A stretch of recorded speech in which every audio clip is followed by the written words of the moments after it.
పార్వతీపురం మన్యం జిల్లా గుమ్మ లక్ష్మీపురం ఏజెన్సీలో భారీ వర్షాలకు ఇల్లు నేలమట్టమైంది. గుమ్మ లక్ష్మీపురం ఆర్టీసీ కాంప్లెక్స్ ఆవరణలో ఉన్న పకీరా నాయుడు అనే వ్యక్తి ఇల్లు వర్షాలకు ఒక్కసారిగా కూలింది. వెంటనే ఇంట్లోని వారంతా బయటకు రావడంతో పెను ప్రమాదం తప్పింది.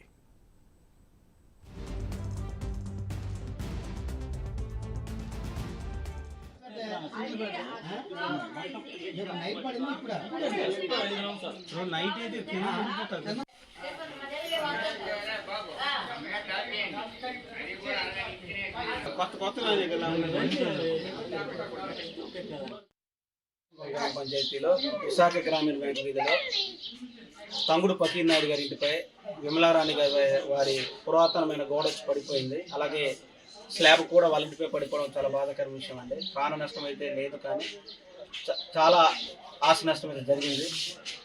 ఇదే విషయాన్ని గతంలో కూడా ఒక నెల రోజుల ముందు హెచ్చరించడం కూడా జరిగింది. అప్పటికి కూడా ఆ ఇంటి మీద యజమానులు స్పందించలేదు. ఈరోజు పంచాయతీ నుంచి కూడా వారు గట్టిగా వార్నింగ్ కూడా ఇవ్వడం కూడా జరిగింది. అందుకు వీళ్ళకి తగు న్యాయం చేయాలని చెప్పి అధికారులు కూడా మేము ఫోన్ చేసి చెప్తాము కూడా తెలియజేస్తున్నాం. ఉమలక్ష్మీపురం గ్రామ పంచాయతీలో విశాఖ గ్రామీణ బ్యాంక్ వీధిలో తంగుడు పకీర్ నాయుడు